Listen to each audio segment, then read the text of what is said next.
Karen slaps pregnant woman at grocery store for touching her cart. The grocery store buzzed with the chaotic energy of a Saturday afternoon. Carts squeaked over worn linoleum tiles. Shelves clattered as restockers did their best to keep up with the waves of weekend shoppers.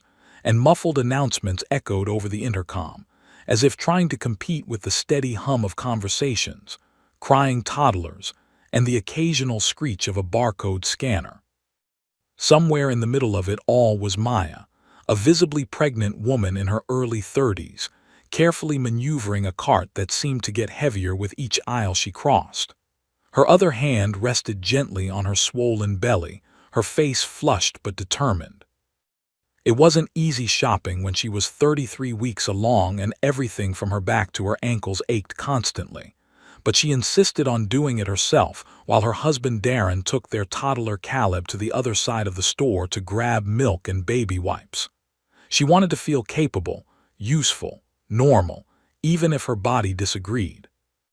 The cereal aisle was particularly tight.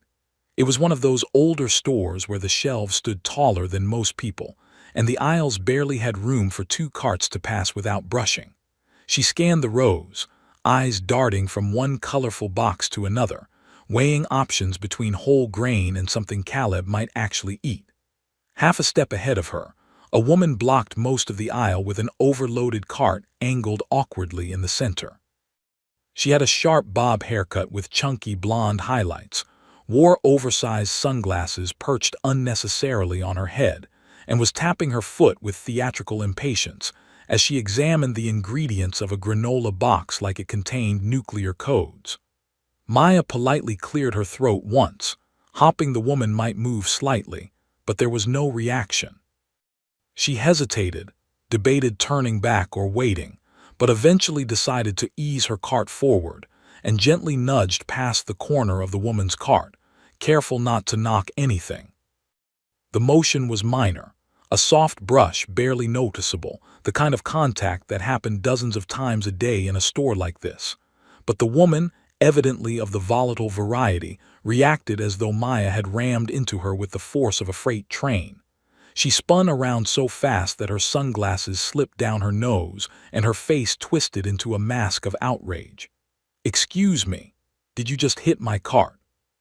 She snapped, her voice shrill and piercing, cutting through the buzz of the store and drawing a few sideways glances from nearby shoppers. Maya, startled, blinked and instinctively raised her hands in a placating gesture. "Oh, I'm so sorry. I didn't mean to. The aisle's just a little narrow and I was trying to get through." "You rammed it," the woman snapped, stepping closer, her voice rising with every syllable. "You people think you can just do whatever you want. You're walking around with that belly like everyone should bow out of your way. Some of us actually have things to do." "I really didn't mean anything by it," Maya said again, more quietly now, her voice wavering. Her cheeks burned as people began to stop and stare. One woman behind her had pulled out her phone, holding it low but unmistakably recording.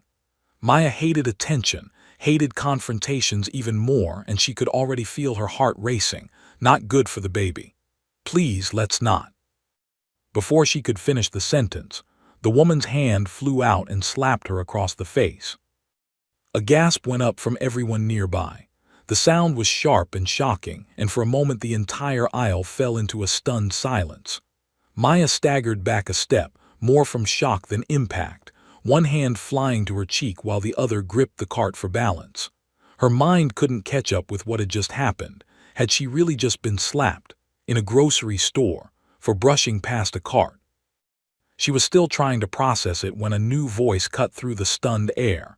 It was deep, calm, and laced with something dangerous. "What did you just do to my wife?" Karen, though Maya didn't yet know her by that infamous nickname, turned, caught off guard by the voice behind her.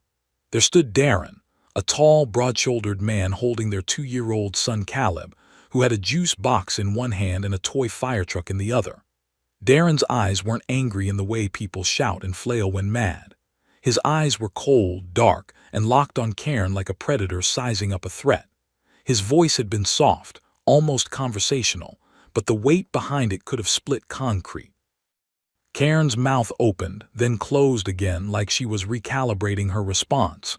She took a step back instinctively but still tried to maintain some shred of authority. She assaulted me. She hit my cart first. You saw that, right? Darren didn't even look away from her. You slapped a pregnant woman, my wife, in front of our child. I didn't know she was pregnant, Karen said, though her voice now had a panicked edge. And she hit me first with the cart. She nearly knocked me over. She bumped your cart because you blocked the whole aisle. That doesn't give you the right to lay hands on anyone, especially someone pregnant, especially my wife. People were beginning to gather now. 2 employees rounded the corner from the next aisle after hearing the commotion. One of them, a younger man with a walkie-talkie on his belt, looked horrified. The other one, older and clearly a manager, immediately started asking what was going on. Phones were recording from multiple angles now. Karen's face flushed bright red, but it was no longer with anger, it was fear. She'd been caught. She knew it. Maya was still holding her cheek, blinking back tears, her other hand protectively resting on her stomach. Caleb, sensing the tension, had gone quiet in Darren's arms, clutching his toy a little tighter. Darren stepped beside his wife, placed a gentle hand on her shoulder and looked at the store manager. "Call the police. We're pressing charges." Karen's mouth dropped. "What? That's not necessary. Look, this was just a misunderstanding. I'm sure we can all just move on." "No," Darren said simply. "You assaulted a pregnant woman in front of witnesses. You don't get to move on. You don't get to slap someone and walk away like nothing happened." The manager nodded slowly, eyes flicking toward the young employee who was already speaking into his walkie-talkie. Karen tried to step away, but another shopper, an older man with his arms crossed, blocked her cart with his own. "You're not going anywhere, lady," he said, his voice like gravel. "We all saw it." Karen looked around, frantic, as more and more faces turned against her. The aisle wasn't silent anymore, but it felt colder somehow. Heavier. The kind of moment that would follow her long after the checkout lines were cleared and the security footage reviewed. Her lips moved as though she was still trying to come up with an excuse, but nothing came out. Maya finally looked up at Darren, her voice barely above a whisper. "I just wanted cereal." "I know, baby," he said, placing a kiss on her temple. "We'll get it, but first justice." The moment held thick in the air, frozen between the sting of injustice and the looming weight of consequences. Karen stood stiff, her lips parted, her jaw tightening and loosening as if she were cycling through every excuse and defense her brain could concoct, only to discard them one by one as her eyes darted from one witness to the next. The glow of smartphone screens surrounded her like spotlights in a courtroom, capturing her unraveling composure with ruthless precision. Darren remained unmoved, his tall frame angled protectively in front of Maya, whose cheek still carried the pink hue of the slap, a mark that seemed to burn with more than just physical pain. The store manager, now clearly grasping the severity of the situation, barked into his radio for security to report to aisle 7 immediately, his voice tense and clipped. Shoppers murmured among themselves, their disapproval simmering into open judgment. Some shook their heads, others whispered angrily, and a few stood with folded arms, serving as silent sentries to ensure Karen didn't try to flee. Maya gripped the handle of the cart, her breath shaky but deepening as she tried to anchor herself. Her heart still pounded erratically, and the sharp pressure in her lower back hadn't faded. She glanced sideways at Caleb, who, despite being too young to fully comprehend the moment, sensed that something was terribly wrong.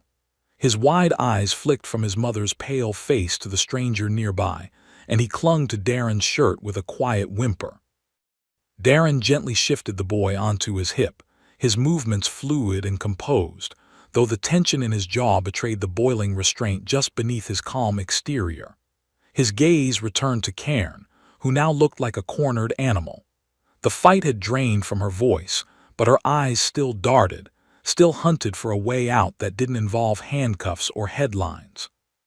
When security finally arrived, a tall woman with a buzz cut and a younger man with a clipboard, The crowd shifted to let them through.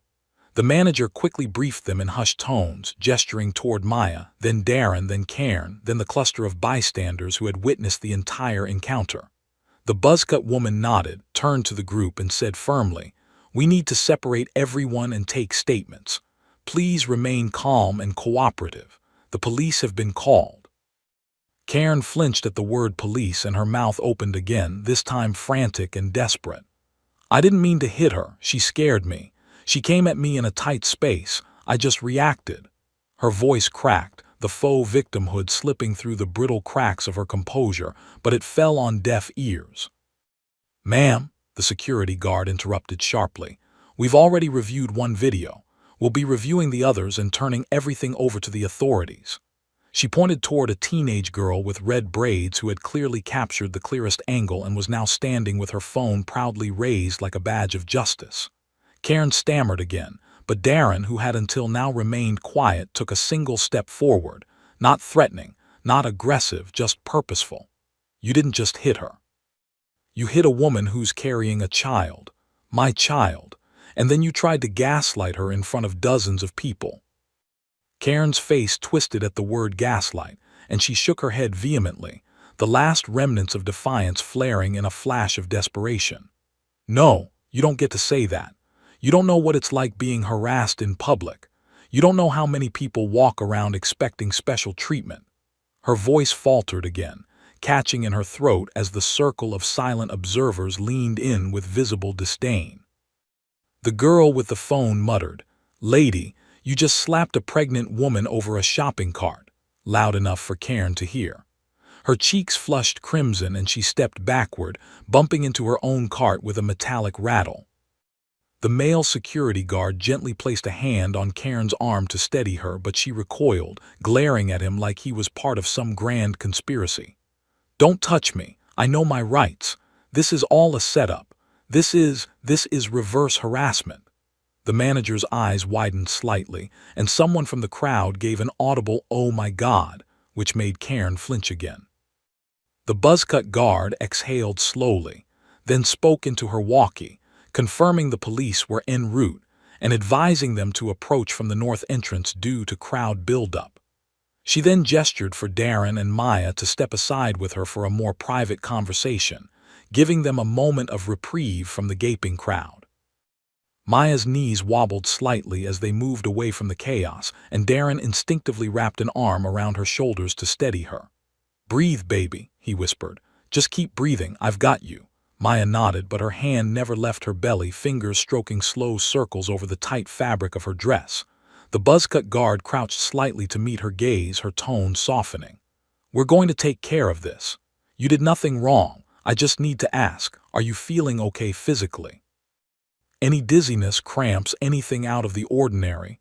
Maya hesitated, then nodded slowly. "I'm a little shaky and my heart's racing. It's a lot. I just I didn't think someone would actually hit me." The guard offered a small nod. "We're getting medical assistance on standby just in case. I've called ahead to the front of the store. An EMT team will meet you there. Better to be safe, especially for the baby." Darren's grip tightened protectively, but his voice stayed level. "We're pressing charges. This wasn't an accident. It was an attack. If no one had stepped in, she might have done worse. She was escalating."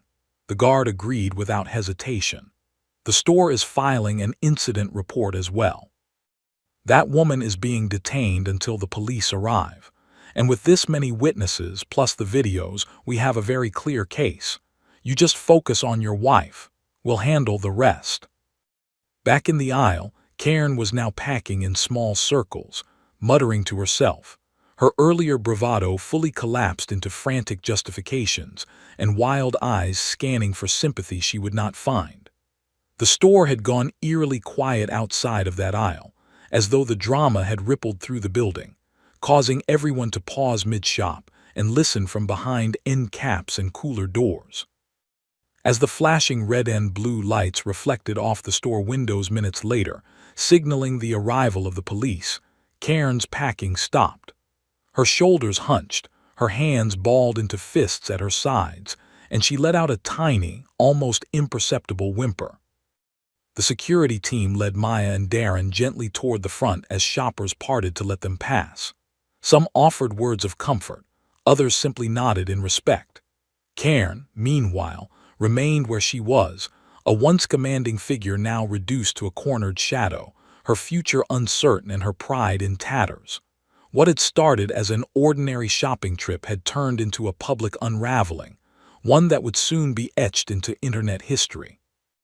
And as Darren and Maya reached the front of the store, escorted gently toward waiting EMTs and flashing lights, neither of them looked back. The flashing red and blue lights from the police cruisers outside bathed the store's front windows in a pulse of color that made the scene feel surreal, like a dream teetering between disbelief and clarity. Maya sat on a small bench near the customer service area, surrounded by a few folding chairs and signs advertising store credit cards, her hands still shaking slightly despite the bottle of water someone had pressed into them. An EMT kneeled before her, gently wrapping a cuff around her arm to check her blood pressure, his voice low and calm as he asked her questions about dizziness, nausea, and any pain in her abdomen. Darren stood close, arms folded tight across his chest as he watched the entrance like a hawk, his body a tense wall of muscle ready to shield his wife from anything and everything. The toddler Caleb, now with a store employee who had offered to sit with him temporarily and keep him distracted, giggled softly at a little stuffed bear handed to him from the impulse buy bin. In that moment, Darren couldn't tell whether he wanted to scream or weep. Through the wide store entrance came the steady footfalls of two officers, a male and a female, both with alert eyes and tight expressions that said they had seen too many public meltdowns in grocery stores lately. The manager intercepted them mid-stride and led them to the security team, who quickly handed over phones already preloaded with videos from the incident. The officers didn't even blink before setting to work, one headed down the aisle to Cairn, the other moving toward Darren and Maya to get their side of the story. The female officer crouched slightly, eyeing Maya with measured concern, nodding respectfully before speaking in that careful tone police used when emotions were already running high. "I understand you're the victim in this incident, ma'am.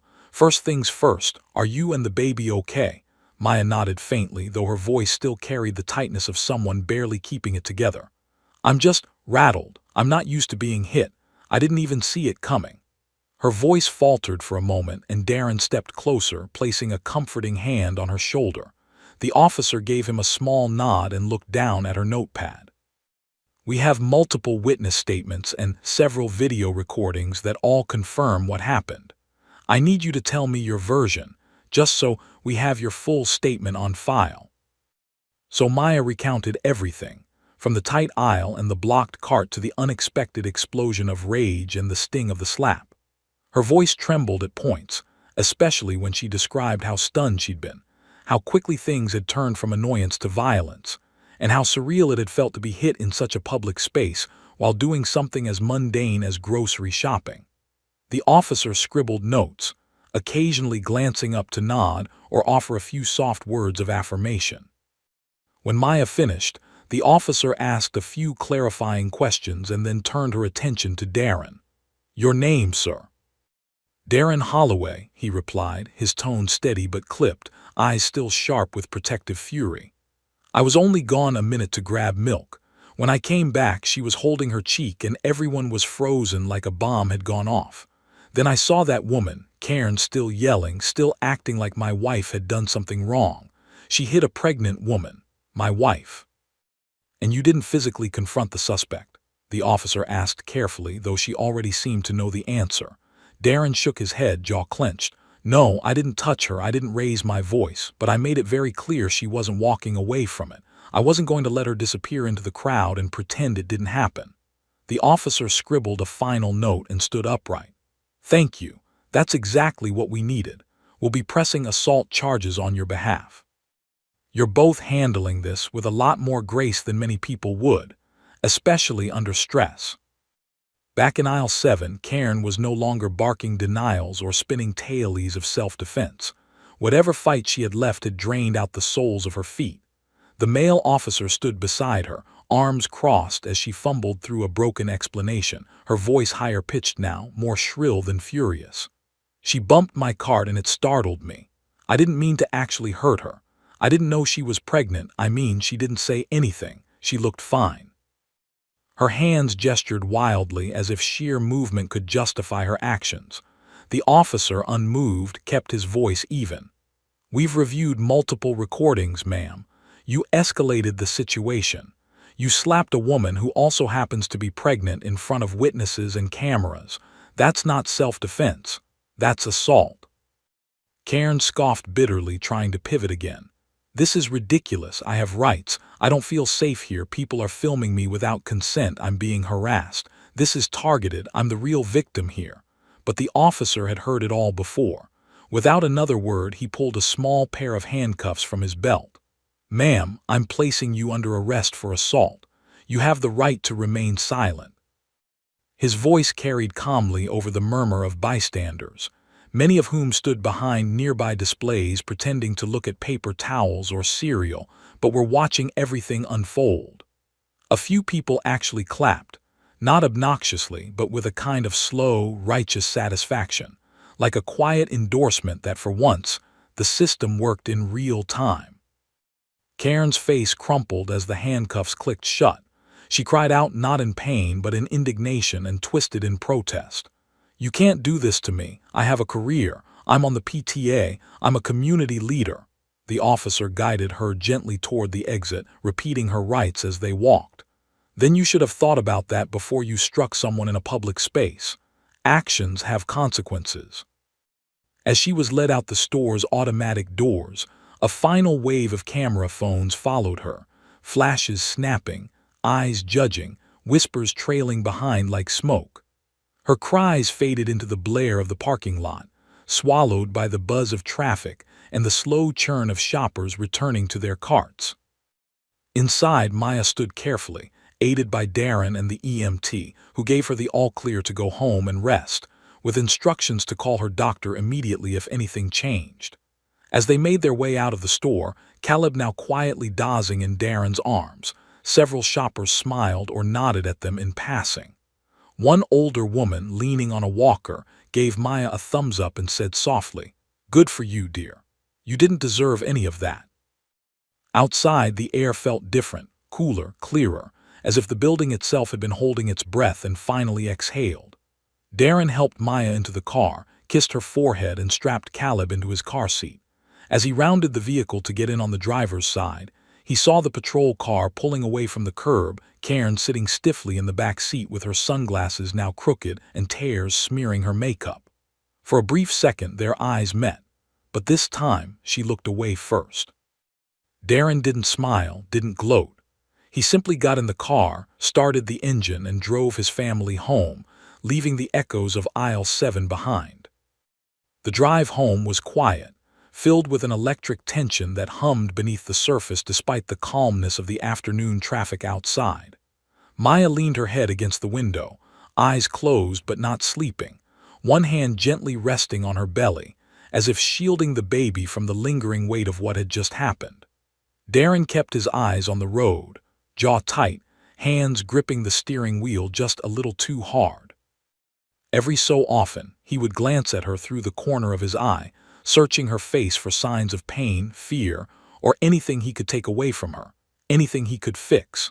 Caleb, blissfully unaware, had fallen into a nap in the back seat, his soft snores rising and falling with the rhythm of the car's motion. Darren didn't speak until they pulled into the driveway, the familiar crunch of tires on gravel grounding him back to reality. "Do you want me to call your doctor?" he asked gently, shifting into park and turning to look at her fully. Maya opened her eyes slowly, the reflection of sunlight catching the glint of dried tears that had escaped down her cheek. She shook her head, voice hoarse but steady. "They already told me to rest and monitor. I'll call if anything changes. I promise." He nodded, still uneasy but didn't push. Instead, he helped her out of the car, carrying Caleb with one arm and supporting her with the other, moving slowly as if afraid the very air around her might bruise her again. Inside the house, the familiar scent of lavender and baby lotion greeted them, a sharp contrast to the sterile harshness of the grocery store that had become the site of something Maya was still trying to process. She settled onto the couch with a soft sigh while Darren carried Caleb to his room and tucked him in. He returned moments later with a glass of water and a cool cloth, kneeling in front of her and gently placing it against her cheek, the one that still held the faint trace of Karen's slap. "You're safe," he whispered as much to himself as to her. Maya met his eyes then, a deeper pain surfacing beneath the exhaustion. "I still can't believe it happened. I've read stories like that, seen them on the news or online, but I never thought I'd be one of them. That someone would actually hit me. And for what? Moving past a cart in a store." Her voice cracked and Darren took her hand, squeezing it with quiet strength. "It's not your fault," he said, his voice low but fierce. "People like that, Cairns like that, they walk through the world thinking they can control everything around them, that they're above consequences. She didn't see you as a person. She saw a target, someone she could dominate to make herself feel powerful." Maya nodded slowly, her eyes distant. "And she picked the wrong woman." A thin smile touched Darren's lips, pride mingled with sorrow. "Damn right she did." The next few days passed in a blur of phone calls, doctor check-ins, and restless attempts at normalcy. Maya stayed home from work, citing stress and medical rest, and Darren made sure every grocery run was done by him alone. Friends and family reached out one by one as the story began to spread online, not just through the original bystanders' videos, but from a post Darren had made on social media that had gone unexpectedly viral. It was a simple, heartfelt message. He hadn't included Karen's full name, hadn't even mentioned the store, but he had described what happened with raw honesty, ending the post with a photo of Maya resting on the couch, a visible bruise on her cheek, and his caption, "My wife is 33 weeks pregnant. She was slapped in public today for simply brushing past someone's shopping cart. The woman who did it never asked if she was okay, never apologized. She just screamed and blamed. I hope we remember what it means to protect each other, to be decent. This isn't the world I want my son or my unborn daughter to grow up in." Within 24 hours, the post had over 100,000 shares. News outlets picked it up. Comment sections filled with rage, sympathy, and solidarity. Women from all over the country shared their own experiences of being publicly harassed, disrespected, or harmed during pregnancy. A movement was beginning to form, not a protest, not a march, but a swelling chorus of people who were simply done tolerating that kind of violence and entitlement. Darren's inbox flooded with messages, and Maya's phone buzzed constantly with notifications, donations to their baby registry, and people offering everything from legal advice to free therapy sessions. Then came the call from the police department. Karen had been officially charged with misdemeanor assault, and a court date had been set. The officer explained that she had retained a lawyer and was planning to plead not guilty, her defense reportedly being a moment of panic and perceived threat. Darren almost laughed bitterly when he heard that. She saw a woman trying to get past her and decided that was worth slapping. Panic doesn't even enter into it. The officer, professional but sympathetic, assured them that the video evidence, combined with the eyewitness statements, made for an overwhelmingly solid case. "You don't have to worry," he said. "She's going to face the consequences of what she did." Despite the support, the waves of anxiety didn't leave Maya's chest. She found herself flinching at sudden noises, growing tense anytime someone stood too close in public. At night, she'd lie awake, replaying the slap in her head over and over, wondering what she could have done differently, even though she knew deep down it wasn't her fault. Darren noticed, always watching from the doorway when she thought he was asleep, always ready with a blanket, a cup of tea, or just a quiet presence beside her when the shadows in her thoughts grew too long. One evening, as they sat on the back porch watching the sky shift into dusk, Maya finally spoke what had been gnawing at her for days. "Do you think she even feels sorry?" Darren exhaled slowly, his gaze fixed on the horizon. "No," he said. "Not yet. People like her entitled, arrogant, they don't feel guilt until it costs them something. Her job, her reputation, her social circle. That's when they realize they're not untouchable. And maybe then maybe it sinks in." Maya nodded quietly, the breeze brushing against her skin, soft and soothing. I don't want revenge. I just want her to never do that to anyone else. Darren reached over and gently laced his fingers with hers. And by standing up to her, by going through this, you're making sure she won't. You're stronger than she ever expected, and the whole world saw it. As the stars began to appear one by one, Maya leaned against her husband's shoulder, the weight in her chest slowly lifting. There was still a court date ahead, still more questions and headlines and reminders of that awful day. But there was also healing, and power, and a future that she was slowly reclaiming. The courthouse stood quiet in the early morning light, a monolith of brick and stone nestled against the gray backdrop of an overcast sky. Maya walked slowly beside Darren, her hand lightly looped through his arm, her pace cautious but determined. At 35 weeks pregnant now, the weight she carried wasn't just physical. It was emotional, psychological, something that had deepened with every replayed memory of that slap and everything that had followed. She wore a simple navy dress and flats, her hair pulled back in a loose bun, her expression calm but resolute. Darren, dressed in a black suit with a pale blue shirt, mirrored her energy, steady, grounded, the kind of presence that had held her together through restless nights and anxious days. Reporters lingered near the entrance but respectfully kept their distance, as instructed by the court. A few murmured as the couple approached, but no one stepped in their path. Maya didn't acknowledge them. Her eyes were fixed on the doors ahead, on the moment she could finally close the chapter that had started in aisle 7. Inside the courtroom, the atmosphere was clinical and tense. Beige walls, fluorescent lights, and rows of wooden benches gave the space an institutional sterility, but Maya was hyper-aware of every sound, every breath. She and Darren sat near the front, their attorney seated beside them, a calm and composed woman named Janine who had taken their case pro bono after seeing the viral video online. Across the room sat Karen, her infamous haircut slightly tamer today, her posture stiff in a cream blazer and dark slacks. Her eyes flicked toward Maya once, but quickly darted away. There was no recognition in her gaze, no apology, no shame, only an edge of fear and fatigue, as though she still believed this might all disappear if she just held on long enough. The proceedings began swiftly. The judge, a silver-haired woman with piercing eyes and a clipped tone, reviewed the charges: misdemeanor assault, public disorder, and endangerment of a vulnerable individual. Karen's attorney, a thin man with a nervous smile and an expensive watch, argued that her actions were the result of stress, an unfortunate misunderstanding exaggerated by social media frenzy. He insisted that Karen had no history of violence, that she was a mother, a volunteer, a victim of an overreaction spiraled out of control. But then came the videos.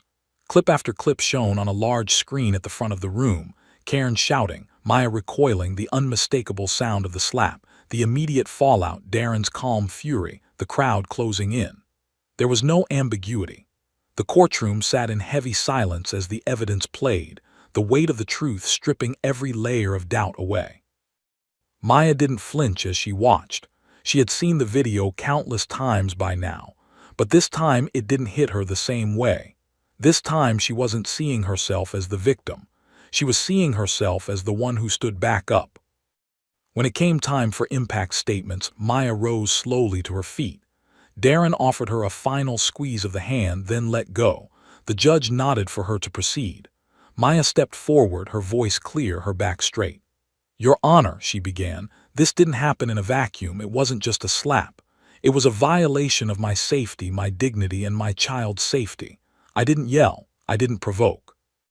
I was just trying to move past someone in a crowded aisle, doing something as simple as buying cereal for my family. And instead of understanding, instead of kindness, I got attacked. She paused for a moment, her hand gently resting on her stomach as the baby shifted within. But what followed was even louder than that slap. The way she lied about it, the way she blamed me, the way she acted like she was the one being wronged. That's the part that stayed with me.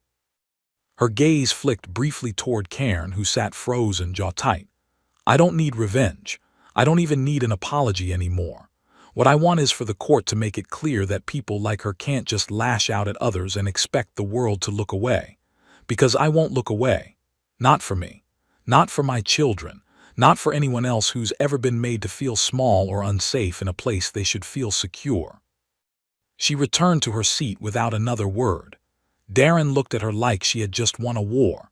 Karen's lawyer requested a moment, whispered furiously in her ear, but Karen shook her head once, barely, but clearly. Whatever wall she had built around herself had cracked, but not enough for humility to come through. The judge gave her final remarks shortly after. She didn't raise her voice. She didn't lecture. She simply laid out the facts, the choices, and the consequences.